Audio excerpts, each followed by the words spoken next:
Very good morning, ninth class. We are doing DG for your civics book, chapter number 3rd, that is electoral politics, right? Last class में हमने देखा था कि electoral system क्या है India का, ठीक है, किस तरीके से इलेक्शंस होते हैं, कुछ चीज़ें जो है सही भी होती है, कुछ चीज़ें जो है अनडेमोक्रेटिक ढंग से भी की जाती है, ब्राइब्स वगैरह भी यूज़ करते हैं लीडर्स अपनी पार्टी को जिताने के लिए, ठीक है।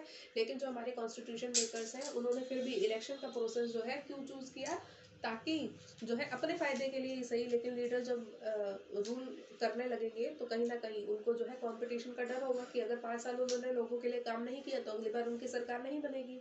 तो इस डर से ही लोगों की सेवा जो है ये लीडर्स ही चुने हुए जो प्रतिनिधि होते हैं वो करते हैं, ठीक है। आज की क्लास में हम देखेंगे इलेक्टोरल प्रोसेस क्या है।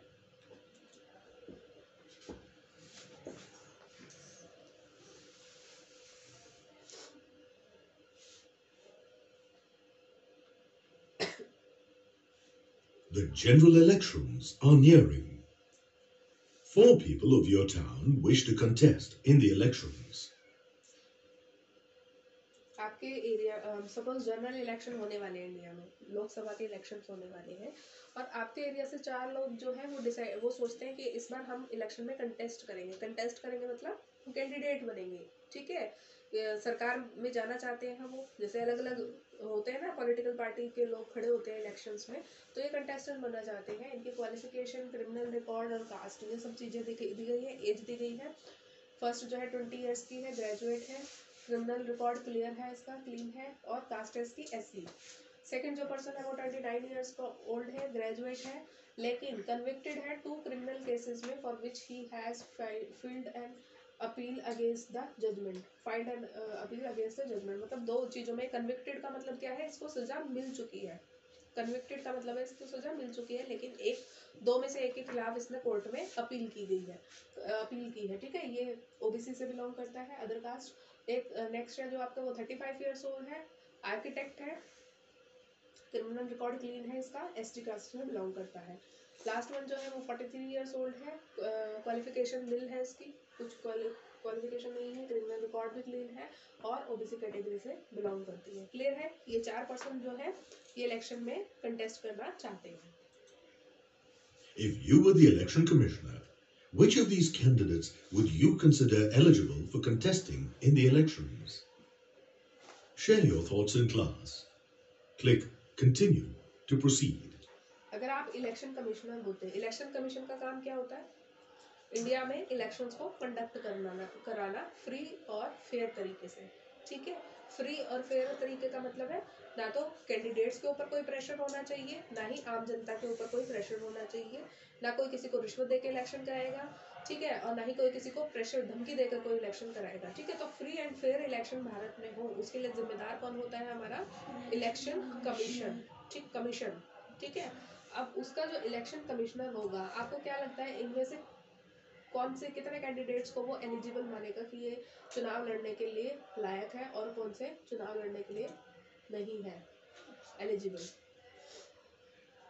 तो सबसे पहले हम यही देखेंगे कि एलिजिबिलिटी क्या है। एलिजिबिलिटी का मतलब कि वो चुनाव लड़ने के लिए एलिजिबल है भी या नहीं है, ठीक है। और नॉमिनेशन किस तरीके से, नॉमिनेशन का मतलब जो अपना नामांकन पत्र भरते हैं ना कैंडिडेट्स, ठीक है, वो सब चीजें कैसे होती है उनको देखते हैं हम। Let us now check which of these 4 candidates are eligible to contest in the elections. In order to contest in an election, a person should be a citizen of India and above 25 years of age. Thus, person 1 does not qualify for contesting in the elections because he is less 25 साल minimum age होनी चाहिए general election के लिए, ठीक है। लोकसभा के election में अगर आपको कंटेस्ट करना है तो मिनिमम एज कितनी होनी चाहिए, 25 साल, ठीक है। लेकिन इसकी एज कितनी है, 20 साल। तो इलेक्शन कमिश्नर इसको तो देखते ही रिजेक्ट कर देगा क्योंकि ये मिनिमम एज जो है अटेन नहीं करती है। Clear? than 25 years. Persons who are convicted in serious criminal cases can be restricted from contesting in the elections. ठीक है। दूसरा, ये जो पर्सन था ये 2 क्रिमिनल केसेस में कन्विक्टेड है, सजा मिल चुकी है, तो जो इलेक्शन कमिश्नर होगा वो इसको मना कर सकता है इलेक्शन लड़ने से क्योंकि इसका क्रिमिनल रिकॉर्ड है, ठीक है। should not be convicted in serious criminal cases. ठीक है, तो ये एलिजिबिलिटी है, एक 25 साल होना चाहिए, भारत का सिटीजन होना चाहिए, 25 साल से ऊपर होना चाहिए, और उसको किसी भी सीरियस क्रिमिनल केसेस में कन्विक्टेड नहीं होना चाहिए, सजा मिली हुई नहीं होनी चाहिए. तो Thus, person 2 is not eligible as he has been convicted in 2 criminal cases. ठीक है, तो ये भी रिजेक्ट हो गया. पहले वाली रिजेक्ट हुई क्योंकि उसकी मिनिमम एज नहीं थी, और ये रिजेक्ट हुआ क्योंकि इसका ये कन्विक्टेड है 2 सीरियस क्रिमिनल क्राइम्स में कन्विक्टेड है. There are no caste restrictions for contesting in elections. Also, no particular educational qualification is required for contesting in elections. देखो, एक को हमने देखा था कि देखो ये जो थी इसकी एज तो 43 है तो एलिजिबल है, एज वाइज तो एलिजिबल है, क्रिमिनल रिकॉर्ड भी क्लीन है तो भी एलिजिबल है, कास्ट इसकी ओबीसी है या इस वाले की एसटी है. तो पहली चीज तो ये हमारे कॉन्स्टिट्यूशन में बोला है कि कास्ट तो कोई बार है ही नहीं, कोई किसी भी कास्ट का पर्सन एलिजिबल है इलेक्शन लड़ने के लिए. दूसरी बात है, ये तो आर्किटेक्ट है और इसकी क्वालिफिकेशन 0 है, अनपढ़ है, ये इलिटरेट है. ठीक है, तो क्या ये एलिजिबल होगी?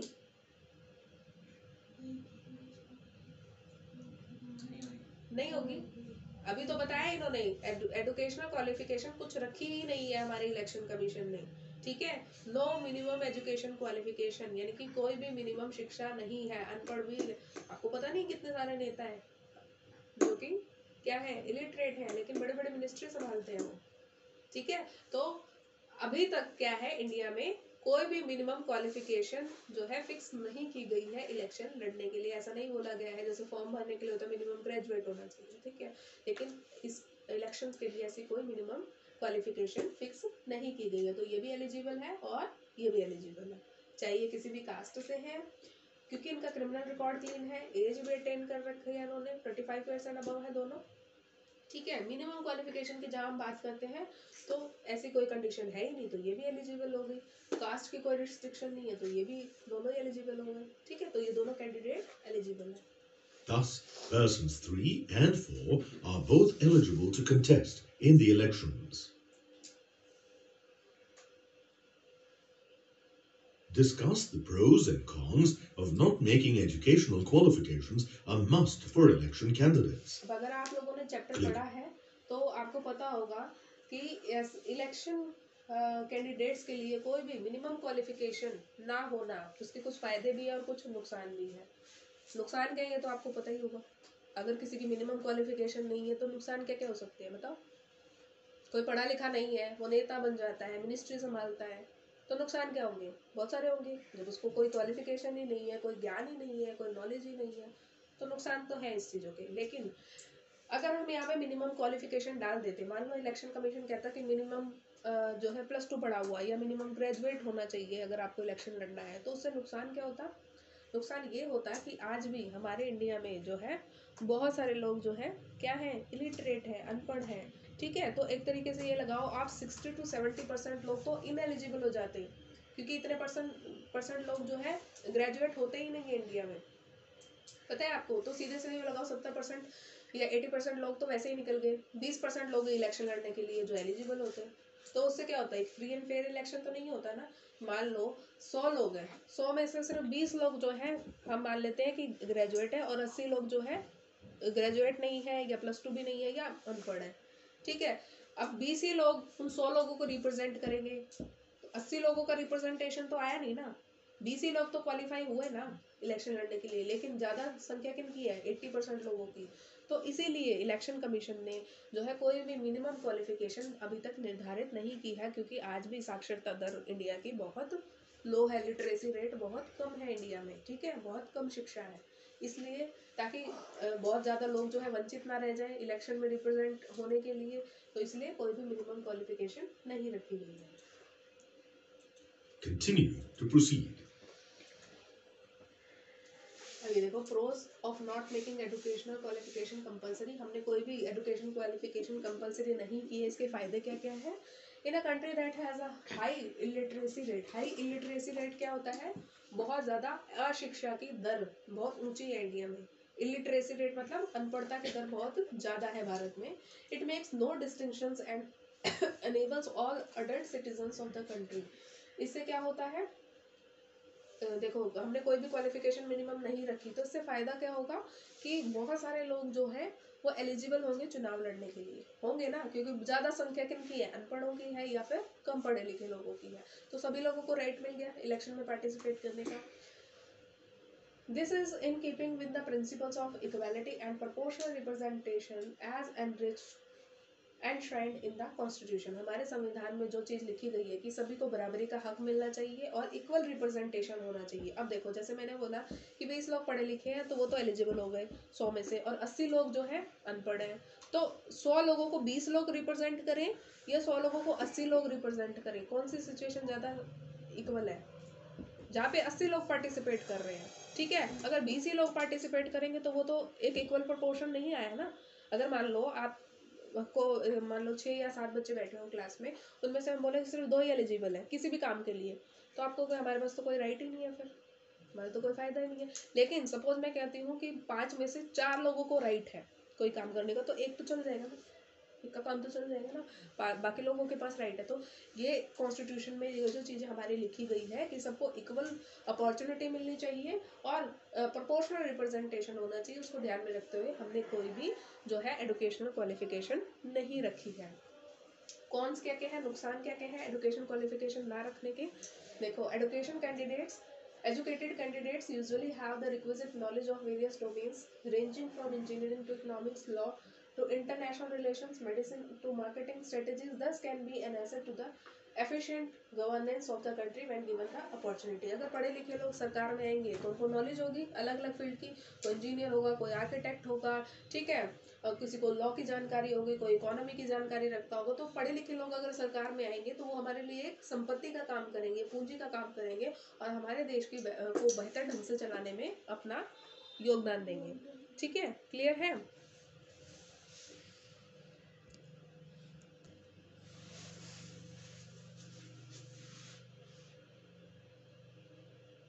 Candidates. Click Continue to proceed.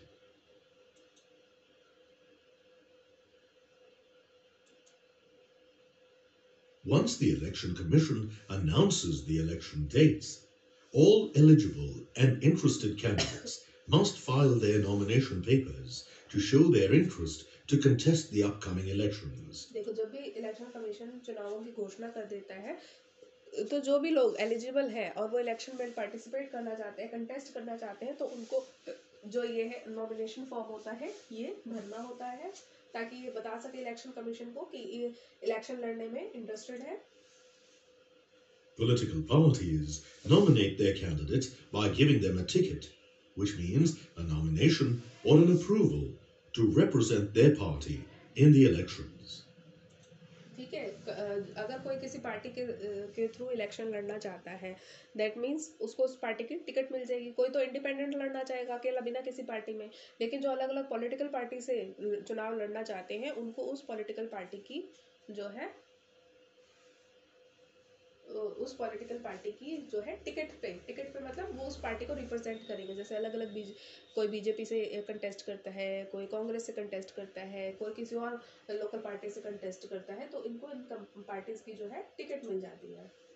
In case of independent candidates, the nomination paper must be signed by 10 voters. अगर कोई इंडिपेंडेंट कैंडिडेट होता है, यानी कि बिना किसी पार्टी के इलेक्शन लड़ रहा होता है अकेले, तो कम से कम 10 वोटर्स के द्वारा, ऐसे लोग जो वोट डालेंगे उनको उस पे साइन करने पड़ते हैं उसके नॉमिनेशन पे. However, if the candidate is nominated by a recognized party, one voter's signature on the nomination paper will be sufficient. लेकिन अगर कोई कैंडिडेट जो है किसी रिकॉग्नाइज्ड पार्टी यानी कि किसी पॉलिटिकल पार्टी से रिकॉग्नाइज्ड हो, मतलब किसी अच्छी रिकॉग्नाइज्ड पॉलिटिकल पार्टी से कंटेस्ट करता है, तो सिर्फ एक वोटर का साइन ही सफिशिएंट है.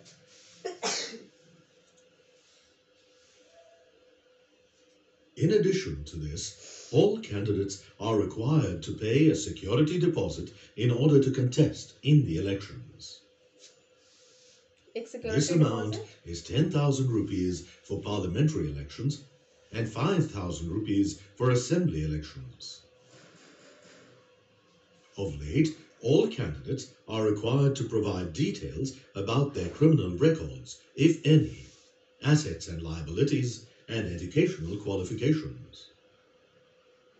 Why has the Election Commission made it compulsory for candidates to declare their educational, financial, and criminal background? Discuss in class. ये तो हम अभी स्टडी कर चुके हैं कि अपनी educational qualification, financial, criminal background क्यों बताना होता है, ताकि ये पता लग सके, मतलब लोग जज कर सके कि हमें इनको वोट देना चाहिए या नहीं देना चाहिए। अब देखते हैं इलेक्शन कैंपेन किस तरीके से होते हैं।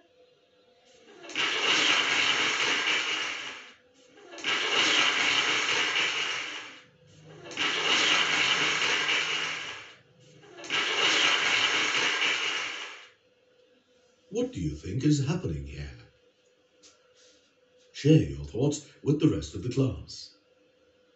Click Continue to proceed. यहाँ पे क्या हो रहा है, देखो दो अलग अलग लीडर्स हैं, वो क्या कर रहे हैं, हो सकता है ये कैंडिडेट्स हैं और ये क्या कर रहे हैं, चुनावी वायदे कर रहे हैं कि हम आपको फ्री जो है 24 आवर्स की वाटर सप्लाई प्रोवाइड करेंगे, फ्री एजुकेशन देंगे, या दूसरा कैंडिडेट है वो कहता है एसेंशियल कमोडिटी को हम बहुत ही कम प्राइसेस पे अवेलेबल कराएंगे, एजुकेशन देंगे। तो ये सब क्या कर रहे हैं, अपने चुनावों का प्रचार कर रहे हैं, ठीक है, कि आप हमें वोट दो, हम आपको During बेनिफिट elections, करेंगे। people get a chance to select their representatives. Through election campaigns, candidates try to attract the people's attention towards how they would serve as a better candidate or provide a better government. In India, election campaigns take place for a 2-week period. India में 2 हफ्तों का जो है ये Campaigning campaign होता starts है। with the announcement of the final list of candidates जैसे ही and final ends 2 days before the actual date of polling. शुरू कब होगा, जब सारे कैंडिडेट्स की लिस्ट फाइनल हो जाएगी, अनाउंसमेंट हो जाएंगे कि ये कैंडिडेट कंटेस्ट कर रहे हैं, उस दिन से लेके इलेक्शन के 2 दिन पहले तक जो है इलेक्शन कैंपेन चलाया जाता है। और कितना ड्यूरेशन होता है इसका, 2 वीक्स का। Can you guess why no campaigning is allowed for 2 days prior to the polling? Share your thoughts in class. Click Continue to proceed. देखो 2 दिन पहले इलेक्शन कैंपेन क्यों बंद करवा दिया जाता है, क्यों? If election campaigning continues till the last minute, the citizens may be overly influenced by the campaign pitch of the candidates. Therefore, the gap of the 2 days is given so that the citizens can think and make a mature decision without being misled by the last minute election campaign। मतलब 2 दिन उनको इसलिए दिए जाते हैं कि जो भी कैंपेन हो गया है इलेक्शन का, अब लोग जो है अपने दिमाग से सोचें कि अब उनको किसको वोट देना है। अगर लास्ट मिनट तक कैंपेन चलता रहेगा तो लोग कंफ्यूज हो सकते हैं कि कौन बेटर कैंडिडेट है, लास्ट मिनट तक वो यही डिसाइड नहीं कर पाएंगे। इसलिए 2 दिन पहले कैंपेनिंग खत्म करवा दी जाती है ताकि 2 दिन लोगों को मिले कि वो आराम से बैठ के सोच सके कि उनको अपना वोट किसको देना है, ठीक है। Election campaigns need to be regulated in order to ensure that every political party gets a fair and equal chance to compete. Therefore, all political parties and candidates are required to follow the rules set by the election law.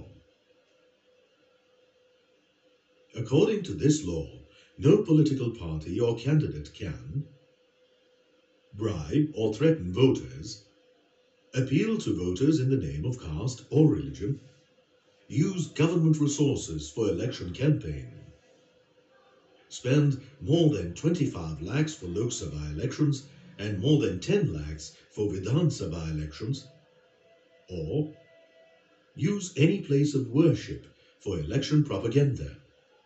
ये सब चीज़ें आपने study की थी chapter में भी कि political party क्या क्या नहीं कर सकती है, कौन कौन से रूल्स हैं जिनको फॉलो करना होता है। ब्राइब या थ्रेटन नहीं कर सकती है, रिश्वत भी नहीं दे सकती, किसी को डरा धमका भी नहीं सकती है वोटर्स को, रिलीजन या कास्ट के बेसिस पे किसी से वोट नहीं मांग सकती है, सरकारी जो रिसोर्सेज है उनका इस्तेमाल इलेक्शन कैंपेन के लिए नहीं कर सकती है, और कुछ मिनिमम अमाउंट होता है लोकसभा और विधानसभा के इलेक्शंस के लिए कि इससे ज़्यादा अमाउंट वो अपने इलेक्शन के कैंपेन के लिए खर्च नहीं कर सकते हैं। इसके अलावा जो वर्शिप के प्लेसेस होते हैं वो अपने इलेक्शन को प्रमोट करने के लिए वो उनका इस्तेमाल नहीं कर सकते हैं, ठीक है। तो ये कुछ जो है रूल्स होते हैं। Ministers are also not allowed to lay foundations for new projects or make any new promises after the release of final list of election candidates. ना तो कोई नई अनाउंसमेंट कर सकते हैं जो कैंडिडेट्स होते हैं या गवर्नमेंट होती है. Can you identify these actions? ये क्या हो रही है देखो. Share your thoughts with the rest of the class. Click Continue to proceed. All of these images are pertaining to polling during elections. Polling हो रही है ये, ठीक है, मतदान Let हो us रहा now है. see what happens during elections. On the election day, voters visit the nearby polling booth with their election photo identity card or EPIC or any other valid proof of identity. लोगों को अपना जो है ID proof लेके जाना होता है अगर वो वोट डालना चाहते हैं तो. After verifying their identity, the election officials mark the voter's finger with the voting ink and then allow the person to cast vote. उसके बाद उसके हाथ पे फिंगर पे जो है नेल पे वोटिंग इंक लगाई जाती है जिससे पता रहे कि ये दोबारा वोटिंग ना कर सके, ठीक है, कि इसने वोट डाल दिया है. और उसके बाद फाइनली जाके ये अपना वोट डालते हैं. Previously, voters used to cast their vote in ballot papers that consisted of the name, party name, and symbol of each candidate. ठीक है, पहले इस तरीके का बैलेट पेपर इस्तेमाल किया जाता था, लेकिन अभी क्या है, ईवीएम्स इलेक्ट्रॉनिक वोटिंग मशीन इस तरीके की इस्तेमाल की जाती है. Nowadays, electronic voting machines or EVMs are used for this purpose. To cast a vote in an EVM, a voter has to press the button against the name of the desired candidate. Once the polling is over, the votes are tabulated in a secure place, and the candidate who secures the highest number of votes is declared elected in each constituency.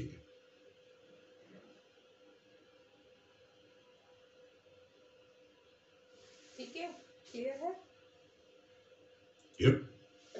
तो यहाँ तक आप जो है study करके आएंगे, इससे आगे हम अपनी नेक्स्ट क्लास में डिस्कस करेंगे.